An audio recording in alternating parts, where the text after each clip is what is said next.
Hello everyone, I'm Astha. Welcome to Government Job JNU Notification YouTube channel. अगर आप Indian railway में job करना चाहते हैं आफ्टर 12th, आप कोई ऐसी पोस्ट के बारे में जानना चाहते हैं जिसके लिए आप सिर्फ 12th बेस पर अप्लाई कर सकें, ना ही कोई फिजिकल रिक्वायरमेंट हो और ना ही किसी भी तरह का कोई सर्टिफिकेट या डिप्लोमा रिक्वायर्ड हो, सिर्फ और सिर्फ 12th बेस पर आप इंडियन रेलवे में अगर जॉब चाहते हैं तो आज मैं आपको एक ऐसी ही पोस्ट के बारे में जानकारी दूंगी जिसके लिए आप सिर्फ 12th के बाद अप्लाई कर सकते हैं। कोई भी अदर सर्टिफिकेट या डिप्लोमा रिक्वायर्ड नहीं रहेगा। बहुत सी पोस्ट रहती है जहां पर फिजिकल रिक्वायर्ड भी नहीं रहता है, सर्टिफिकेट और डिप्लोमा भी रिक्वायर्ड नहीं रहते हैं, लेकिन टाइपिंग स्पीड रिक्वायर्ड रहती है। आज इस वीडियो में मैं जिस पोस्ट के बारे में आपको बताऊंगी उसमें ना ही फिजिकल रिक्वायरमेंट रहेगी, ना ही कोई सर्टिफिकेट या डिप्लोमा रिक्वायर्ड रहेगा और ना ही टाइपिंग स्पीड रिक्वायर्ड रहेगी। आप सिर्फ 12th के बाद, आपने अगर 12th पास आउट किया हुआ है तो आप इसमें अप्लाई कर सकते हैं। मुझे काफ़ी कमेंट्स आते हैं आफ्टर 12th कोई आप ऐसी जॉब के बारे में बताइए विदाउट फिजिकल, कोई ऐसी पोस्ट हो जिस पर कोई भी फिजिकल रिक्वायरमेंट ना हो, फिजिकल टेस्ट ना हो और साथ ही ऐसी पोस्ट जिस पर टाइपिंग स्पीड रिक्वायर्ड ना हो या कोई सर्टिफिकेट या डिप्लोमा रिक्वायर्ड ना हो, मीन्स जस्ट आफ्टर 12th हम जिसके लिए अप्लाई कर सकें। तो आज मैं इंडियन रेलवे की एक ऐसी ही पोस्ट के बारे में बताऊंगी। अगर आप अदर किसी डिपार्टमेंट के बारे में भी जानना चाहते हैं तो आप मुझे कमेंट कर सकते हैं, क्योंकि आज के वीडियो में तो मैं इंडियन रेलवे के जो पोस्ट है आफ्टर 12th उसके बारे में बता रही हूँ। अगर आप इसके अलावा किसी अदर डिपार्टमेंट के बारे में भी कोई जानकारी चाहते हैं, किसी पोस्ट के बारे में जानना चाहते हैं तो आप मुझे कमेंट कर सकते हैं। आप सभी को पता है इंडियन रेलवे में बहुत ही जल्द बहुत बड़ी संख्या में भर्ती की जाएगी। इसका नोटिफिकेशन बहुत ही जल्द रिलीज किया जाएगा। 3 से 4 महीने के अंदर इनके नोटिफिकेशंस रिलीज होंगे।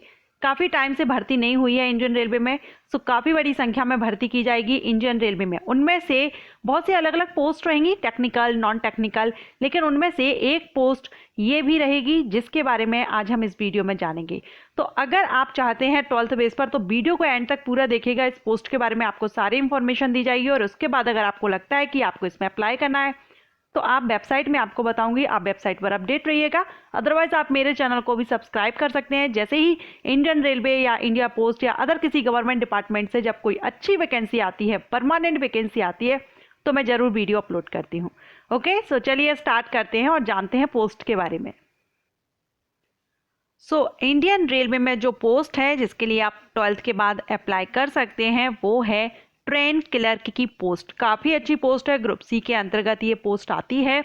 आप ट्रेन क्लर्क के लिए एलिजिबल हैं अगर आप सिर्फ और सिर्फ 12th बेस पर इंडियन रेलवे में जॉब चाहते हैं।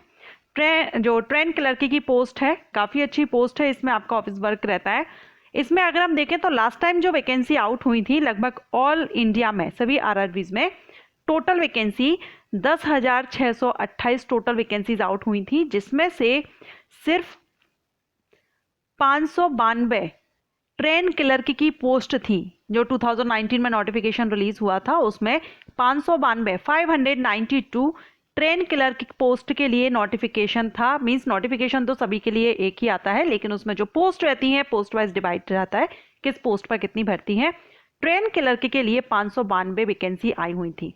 अगर आप इसके लिए अप्लाई करना चाहें, अभी इसका नोटिफिकेशन नहीं आया है, मैं सिर्फ आपको इन्फॉर्मेशन दे रही हूँ इस पोस्ट के बारे में। जैसे ही नोटिफिकेशन आएगा अगर आप इसके लिए एलिजिबल हो तो अप्लाई कर सकते हैं।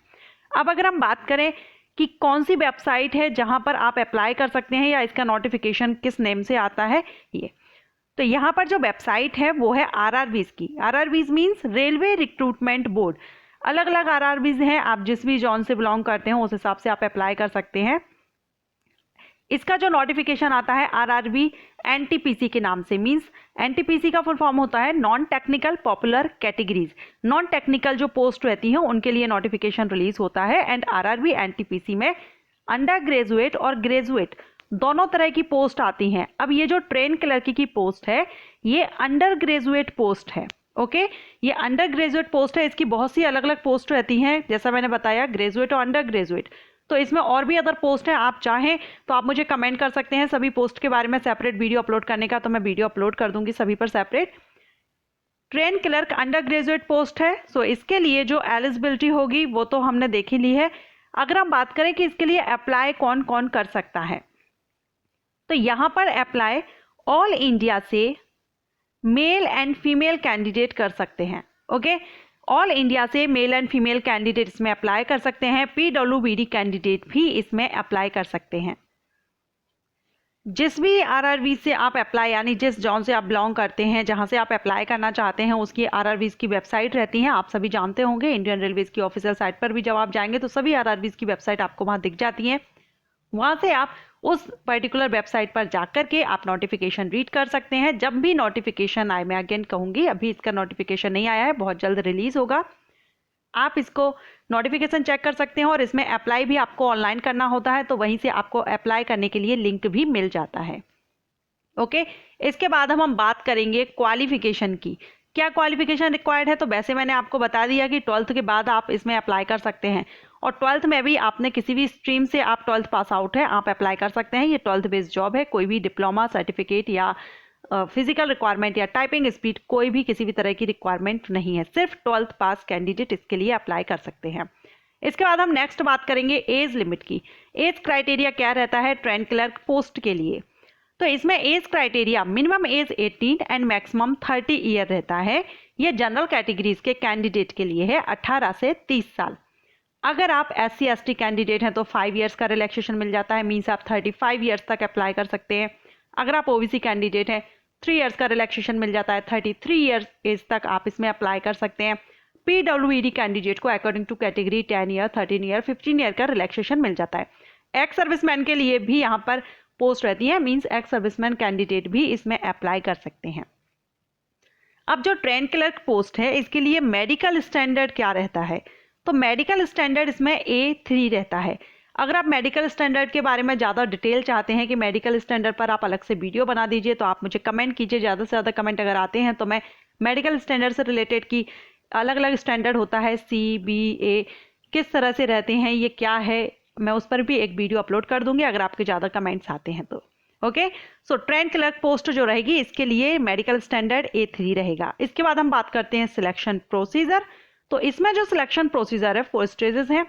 फर्स्ट आपका CVT 1, सेकेंड रहेगा CVT 2, CVT 1, CVT 2, उसके बाद document verification and medical test. इसमें कोई भी फिजिकल रिक्वायरमेंट नहीं है, सो PET PMT कुछ भी आपके यहाँ पर टेस्ट नहीं होंगे, एंड साथ में टाइपिंग भी रिक्वायर्ड नहीं है।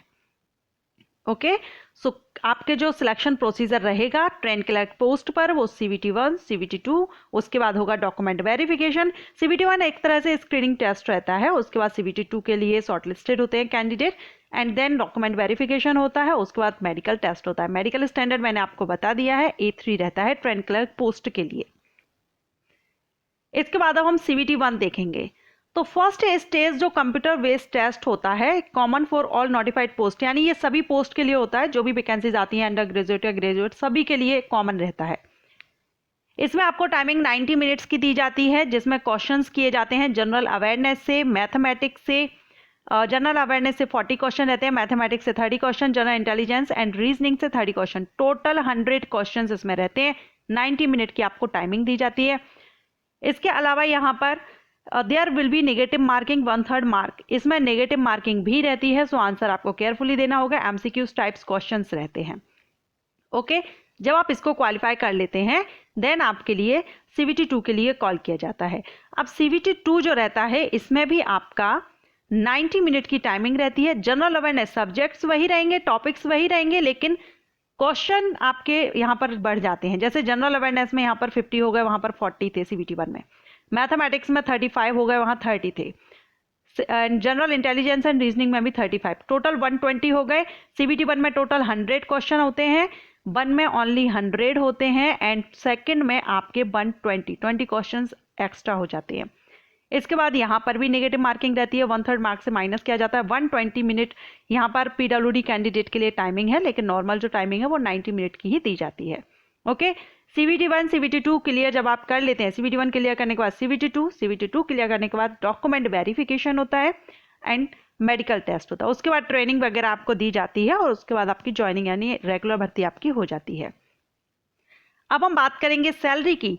तो ट्रेन क्लर्क पोस्ट की जो सैलरी है 7 CPC से लेवल 2 से, इनिशियल जो सैलरी आपकी 19,900 रहेगी। फिर इसमें आपके अलाउंसेस जो भी इंडियन रेलवे कर्मचारी के लिए मिलते हैं, जो भी फैसिलिटीज रहती हैं, वो सारी आपको दी जाएंगी।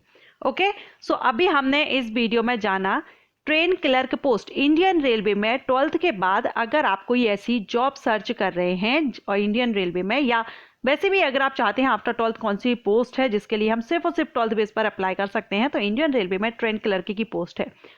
इसके लिए आप सिर्फ 12th बेस पर अप्लाई कर सकते हैं। एंड जो प्रीवियस नोटिफिकेशन था उसमें 12th में परसेंटेज का भी ऐसा कोई मैटर नहीं है, परसेंटेज शो नहीं की गई है कि कितना परसेंट आपका 12th में होना चाहिए मिनिमम। लेकिन अब अगर जो नेक्स्ट नोटिफिकेशन आएगा, क्योंकि वो नोटिफिकेशन 2019 का है, अब अगर कोई नोटिफिकेशन नेक्स्ट जो आएगा उसमें क्या चेंजिंग की जाती है, सिलेक्शन प्रोसीजर में अगर कोई चेंजिंग होती है या एलिजिबिलिटी क्राइटेरिया को लेकर के कुछ होता है, तो मैं डिटेल वीडियो जब भी वैकेंसी आएंगी तो वीडियो तो मैं अपलोड करूंगी ही। सो आप मेरे चैनल को सब्सक्राइब करके रखिएगा। अगर आपको इस इंफॉर्मेशन के बाद लगता है कि आप इस पोस्ट के लिए एलिजिबल हैं, इंटरेस्टेड हैं, अप्लाई करना चाहेंगे इन फ्यूचर, तो आप मेरे चैनल को सब्सक्राइब कीजिए। जैसे ही वैकेंसी आएंगी मैं वीडियो अपलोड करूंगी। और ये वीडियो अगर आपको पसंद आया हो तो वीडियो को लाइक कीजिएगा, अपने फ्रेंड्स एंड रिलेटिव्स के साथ इस वीडियो को शेयर कीजिए। Thank you.